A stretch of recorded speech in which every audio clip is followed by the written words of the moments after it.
भगवान कहते हैं मेरे शुद्ध भक्तों की संगति करने से इंद्रिय तृप्ति, जिसमें आज पूरा विश्व इंद्रिय भोग में लगा हुआ है, सबको आंखों से, कान से, नाक से, जीवा से, त्वचा से बस अपनी इंद्रियों को संतुष्ट करना है। अगर हम बाहर सिटी में देखें तो रोज नया नया क्या खुल रहा है, खाने का। जहाँ देखो होटल्स खुल रही है, गली गली पे वो लारियाँ खुल रही है, क्योंकि लोगों को इंद्रिय भोग करना है, जीवा को तुष्ट करना है। भाई कोई भी बिजनेस नहीं मिलता है, क्या करे भाई, खाना खोल दो। सुरती लोग वैसे भी खाने के बहुत शौकीन है, नई नई चीज़ें खाने का मन चाहिए। और मोबाइल में खराब देखो, इंद्रिय भोग करो, यही चल रहा है, खाओ पियो और इंद्रिय भोग करो। तो भगवान कहते हैं जो मेरे शुद्ध भक्तों की संगति करेगा उसकी भौतिक आसक्ति नष्ट की जा सकती है, और शुद्ध करने वाली ऐसी संगति मुझे मेरे भक्त के वश में की जा सकती है। तो भगवान कहते हैं, कृष्ण बोलते हैं श्री भगवान उवाच, भगवान खुद बोल रहे हैं कि ये सब करने से मैं वश में नहीं होता हूँ, कि सब कुछ लिख दिया जो हम सब लोग पवित्र कार्य मानते हैं। वेद उच्चारण करो, तपस्या करो, संन्यास ग्रहण करो, कुआं कूदवाओ, वृक्ष लगाओ, दान दो, कठिन व्रत करो, देवताओं की पूजा करो, कितना तीर्थ यात्रा करो। भगवान कहते ये सब मुझे वश में नहीं करता है। श्री भगवान उवाच, भगवान कृष्ण कहते मुझे मैं किस कैसे वश में हो जाता हूँ, जो शुद्ध भक्त है उसकी संगति में आता है और फिर इंद्रिय भोग से अनासक्त होकर इंद्रिय भोग को छोड़ देता है, बस मैं वश में हो गया। तो ऐसा लगता है कि तो बहुत आसान है, लेकिन आसान नहीं है। पहली बात तो कि शुद्ध भक्त को ढूंढना ही इस कलयुग में मुश्किल है। यहाँ पे शुद्ध भक्त की व्याख्या लास्ट में की गई है कि शुद्ध भक्त क्या है, जो सदैव भगवान कृष्ण के बारे में कीर्तन, श्रवण कीर्तन करता रहे, भगवान कृष्ण के बारे में जो सतत बोलता हो, प्रचार करता हो, भगवान की सेवा में लगा हुआ हो पूर्ण मात्रा में, जो हर एक क्षण कृष्ण की सेवा में लगा है, कृष्ण की भक्ति में लगा है, वो सब में भगवान देखता है। ऐसे शुद्ध भक्ति में जो व्यक्ति जाएगा तो उसका ये जो भौतिक भोग भुगतने का जो इच्छा है ना, वो नष्ट हो जाएगा। ये कितनी बड़ी बात है। विश्वामित्र ने तो 60,000 साल तप किया और मेनका कि पायल की खाली आवाज़ सुनी तो भी उसको आँख से देखने का मन हो गया कि भाई इस इतनी मधुर आवाज़ कहाँ से आ रही है। तो 60,000 साल तप करने के बाद भी उसकी भौतिक आसक्ति तो नष्ट नहीं हुई ना, भोग की आसक्ति तो नष्ट नहीं हुई। तो ये आसक्ति से पीछा छुड़ाना आसान नहीं है, बहुत कठिन है, बहुत मतलब बहुत ही कठिन। शुद्ध भक्त की संगति में जाएंगे तब ये होगा। और शुद्ध भक्त वो होते हैं जो जिसकी खुद की आसक्ति नहीं है भोग में। अगर शुद्ध भक्त, हम बोलते हैं कि ये शुद्ध भक्त है, लेकिन वो अगर भौतिक भोग में पड़ा हुआ है तो वो शुद्ध भक्त नहीं है। और वो ही खुद पड़ा होगा तो हमको क्या सिखाएगा। हमको ये सीखने को मिलेगा कि भाई भौतिक भोग में पड़ने से हमारा पूरा ब्रेन है ना, ब्रेन खत्म हो जाता है। बड़े बड़े फॉरेन में एक डॉक्टर है, उन्होंने विश्लेषण किया कि पागल खाने में 95% पागल वो है जो व्यभिचार में लगे हुए हैं, जो गंदी आदतों में पड़े हुए हैं, जो अपनी शक्ति को बहा देते हैं, अपनी शक्ति का व्यय करते हैं, वो पूरे क्षीण हो जाते हैं। आजकल न्यूज़पेपर में पढ़ते हैं, लोग सवाल पूछते हैं कि भौतिक भोग करना बुरा है। नहीं, वो तो नॉर्मल है, एंजॉय करो, जीवन को भोग करो। नहीं, पागल बना देगा आपको। और ये हम खुद अनुभव कर सकते हैं। कोई बोलता है नहीं मैं नहीं मानता हूँ, अब कोई ठीक है आप लोग नहीं मानते हैं, 1 महीना संयम से जियो, 1 महीना कृष्ण भक्ति करके जियो, 1 महीना पूर्ण संयम, पूरी इंद्रियों को वश में करके जियो, ब्रह्मचर्य का पालन करें कि 1 महीना जियो, और 1 महीना पूरा इंद्रियों को छूट देकर जियो, और फर्क देखो, पता पड़ जाएगा। इसमें कोई रेफरेंस की ज़रूरत नहीं है, कोई डॉक्टर की ज़रूरत नहीं है, हम इतने खुद अनुभव कर सकते। हाँ, 1 महीना विनाश किया और 1 महीना अमृत का अनुभव किया, 1 महीना डाउन हो गए, 1 महीना उत्साह का अनुभव किया, प्रसन्नता का अनुभव किया। इतना जगत में हमको पॉजिटिव एनर्जी मिली, धर्म में रुचि बढ़ी, भगवान के प्रति आसक्ति बनी। तो 1 महीना, खाली 1 महीने में पता पड़ जाएगा कि कौन सही है कौन गलत है।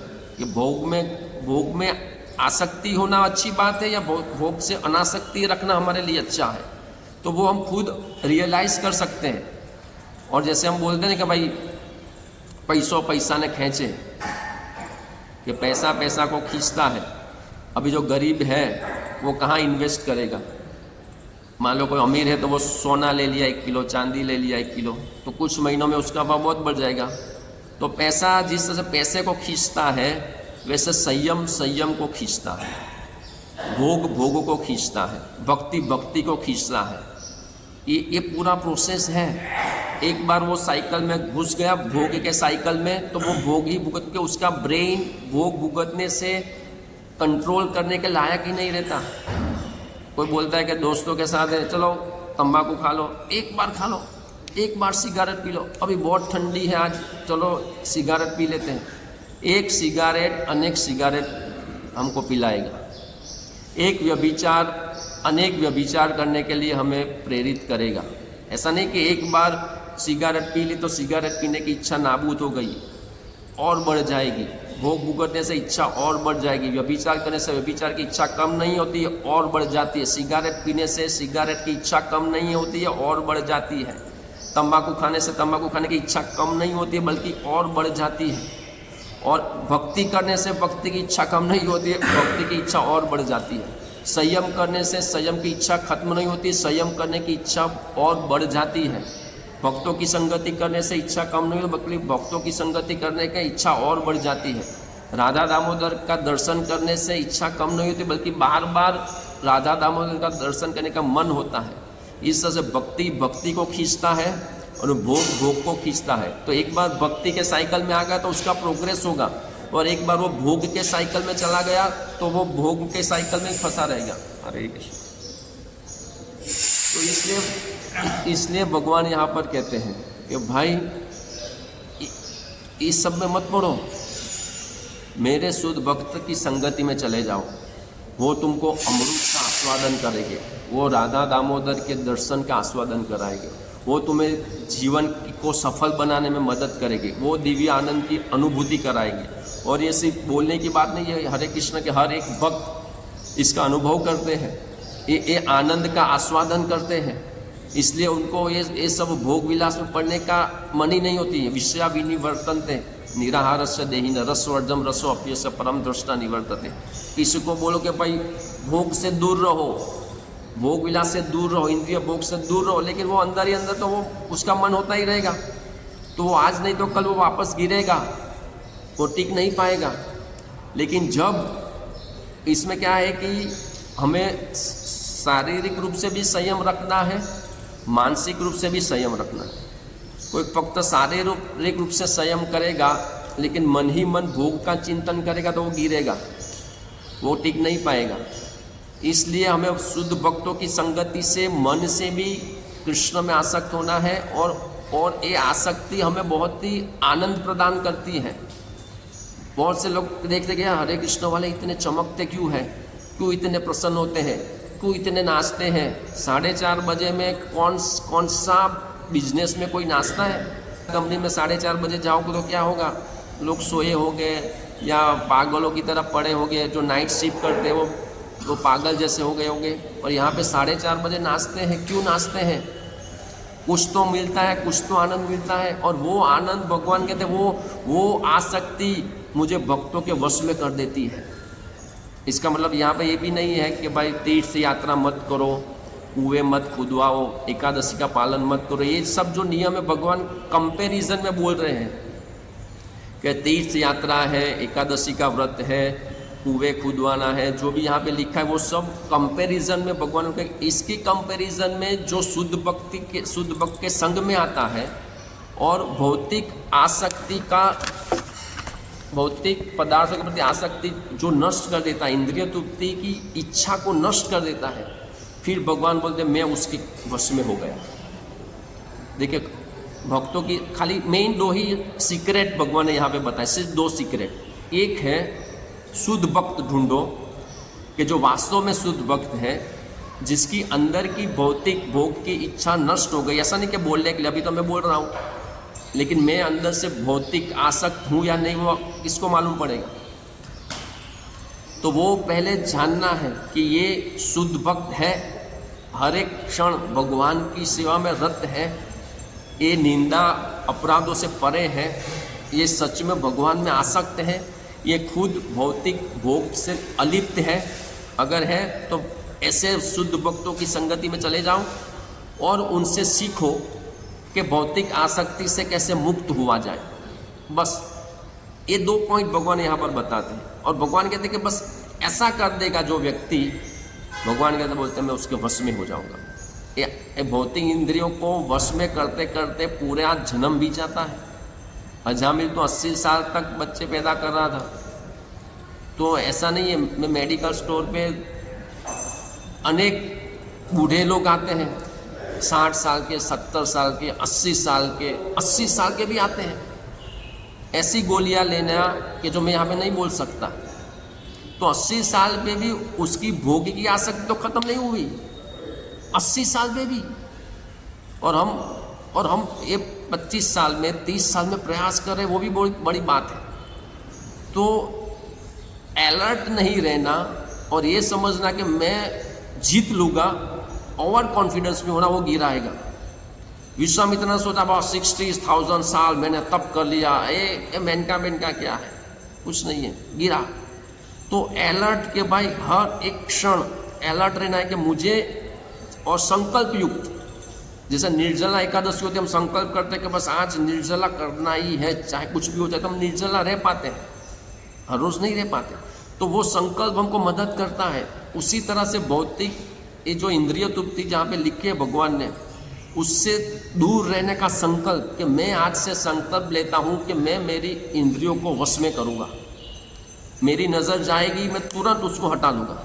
मोबाइल हो, टीवी हो, रास्ता हो, पिक्चर का हेडिंग हो, मुझे इंद्रियों को संयम में रखना है। और फिर क्या होगा, एक तरफ से इंद्रियां संयमित कर रहे हैं, एक तरफ से भगवान के प्रति आसक्ति बढ़ रही है, टेस्ट मिल रहा है, संयम का एनर्जी मिल रहा है, संयम से बुद्धि स्ट्रांग हो रही है, ये शास्त्र समझ में आने लगा है। तो एक तरफ इंद्रियां संयमित हो रही है, एक तरफ भक्ति में टेस्ट बढ़ रहा है। तो ये करते करते भगवान बोलते कि ऐसा व्यक्ति जो होगा शुद्ध भक्त की संगति करेगा, इंद्रिय तृप्ति से विमुख हो जाएगा, भौतिक आसक्ति को नष्ट कर देगा और मेरे में आसक्त हो जाएगा। भगवान बोलते मैं उसके अधीन हो गया। जैसे अर्जुन थे, क्यों भगवान कृष्ण क्यों उसको अधीन है? क्योंकि उसका पूरा संयमित है जीवन। जो भी शास्त्र में देखते हैं, जितने भी महान भक्त हैं वो सब संयमित थे। कोई ऐसा उदाहरण थोड़ी है कि जो असंयमित है, व्यभिचारी है, इंद्रियों को संयम में नहीं रखता, भगवान उसके वश में हो गए, भगवान उनकी सेवा करने लगे। नहीं करते भगवान उनका वश में होते हैं जो शुद्ध भक्ति करते हैं, इंद्रियों को संयमित रखते हैं, इंद्रियों को संयमित रखते हैं। प्लस यहाँ पे क्या लिखते हैं, भौतिक पदार्थ के प्रति आसक्ति नष्ट। ऐसा नहीं कि खाली कंट्रोल और आसक्ति है, ठीक है, शुरू में होगा ऐसा, लेकिन धीरे धीरे अभ्यास से, संकल्प से, साधना की शक्ति से, गुरु की कृपा से, भगवान की कृपा से वो लेवल पर पहुंचना है कि अंदर से आसक्ति भी नष्ट हो जाए। बाह्य दिखावा नहीं, अंदर से ही कोई रुचि नहीं है मुझे सिर्फ और सिर्फ भगवान की प्योरिटी, भगवान की शुद्धता, भगवान की लीला, भगवान का नाम, उसमें मुझे आनंद मिलता है, उसमें मुझे रस मिलता है। ये सब मल मूत्र की आसक्ति में मुझे अब कोई रुचि नहीं, एक गंदगी में मैं क्यों आसक्त हूँ? ऐसा अंदर जब आएगा, जैसे यमुनाचार्य लिखते हैं कि मुझे जब भी ऐसे स्मरण आता है मैं उसके ऊपर थूकता हूँ, वो अंदर से आना चाहिए। और वो जब आएगा भगवान कहते हाँ अब मैं आपके वश में हूँ। तो ये आज का श्लोक का मेन था कि हे उद्धव, मेरे शुद्ध भक्तों की संगति करने से इंद्रिय तृप्ति के सारे भौतिक पदार्थों के प्रति आसक्ति नष्ट की जा सकती है। शुद्धि करने वाली ऐसी संगति मुझे मेरे भक्त के वश में कर देती है। हरे कृष्ण।